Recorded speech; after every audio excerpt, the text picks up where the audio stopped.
غیبت کرنے کی سزا۔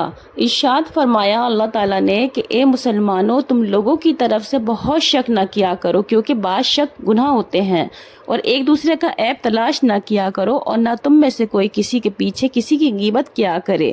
بھلا تم میں سے کوئی یہ بات پسند کرے گا کہ اپنے مرے ہوئے بھائی کا گوشت کھائے؟ ہرگز پسند نہ کرے گا، تو پھر غیبت کیوں کرتے ہو؟ یہ بھی ایک قسم کا مردار کھانا ہے۔ حضرت محمد مصطفیٰ صلی اللہ علیہ وسلم فرماتے ہیں کہ تم جانتے ہو غیبت کیا چیز ہے؟ آپ کے اصحابوں نے عرض کی کہ اللہ اور اللہ کے رسول خوب جانتے ہیں۔ آپ نے فرمایا غیبت یہ ہے کہ اپنے بھائی مسلمان کی کوئی بات اس طرح بیان کرے کہ اگر اس کو خبر ہو جائے تو اس کو برا لگے۔ اصحابوں نے عرض کی کہ یا رسول اللہ، اگر ہمارے اس مسلمان بھائی میں وہ بات ہو جو ہم کہتے ہیں؟ آپ نے فرمایا اگر اس میں وہ بات ہے جو تم کہتے ہو تو تم نے اس کی غیبت کی، اور اگر اس میں وہ بات نہ ہو جو تم نے کہی ہو تو تم نے اس پر بہتان لگایا۔ خوب سمجھ لو، جو شخص مرد ہو یا عورت غیبت کرے گا تو وہ میری شفاعت سے محروم رہے گا۔ یا اللہ تیری پناہ، غیبت ایسی بری چیز ہے کہ اللہ و رسول کی ناراضگی کسی قدر ظاہر ہوتی ہے۔ یہ تو آخرت کا نقصان ہوا، اور دنیا کا نقصان سب جانتے ہیں۔ غیبت لڑائی فساد کی جڑ ہے۔ حضور پاک صلی اللہ علیہ وسلم فرماتے ہیں کہ جب اللہ تعالیٰ نے مجھے معراج نصیب فرمائی تو میرا گزر ایسے لوگوں پر ہوا جن کے ناخن تانبے کے تھے اور وہ ان سے اپنا منہ کھرچتے تھے۔ میں نے پوچھا اے جبرائیل، یہ کون لوگ ہیں؟ کہا یہ وہ لوگ ہیں جو غیبتیں کر کے لوگوں کے گوشت کھاتے تھے اور ان کی عزت برباد کرنے کے پیچھے پڑے رہتے تھے۔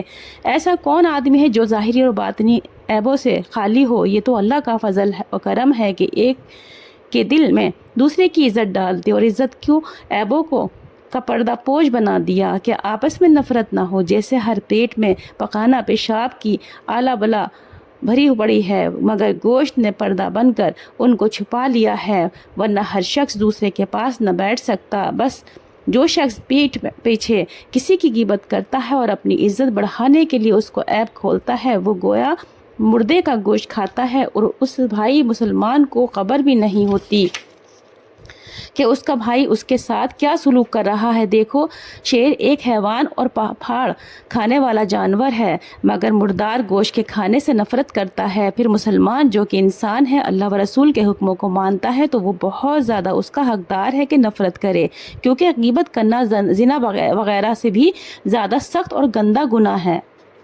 تکبر کرنے کی سزا۔ علمی لیاقت یا عبادت یا دیانتداری میں یا دولت و عزت میں یا قوت و قومیت یا حکومت وغیرہ میں اکڑنا اور اترانا اور اپنے آپ کو بڑا سمجھنا، یہ تکبر ہے۔ اسی تکبر کی وجہ سے بہت سے لوگ گمراہ ہو گئے ہیں۔ سب سے بڑا گمراہ شیطان بھی اسی وجہ سے کافر اور دوزخی ہوا۔ سلطان دو جہاں حضرت محمد مصطفیٰ صلی اللہ علیہ وسلم فرماتے ہیں کہ جس کے دل میں رائی کے دانے کے برابر بھی تکبر ہوگا وہ جنت میں نہیں جائے گا، اور جو شخص تکبر کرتا ہے اللہ تعالیٰ اس کی گردن توڑ دیتا ہے، یعنی اس کو ذلیل اور بے عزت کر دیتا ہے۔ ایسے لوگوں کو یہ سوچنا چاہیے کہ یہ جتنی خوبیاں ہمارے اندر ہیں اللہ تعالیٰ کی دی ہوئی ہیں، اگر وہ چاہے تو ذرا سی دیر میں چھین لے۔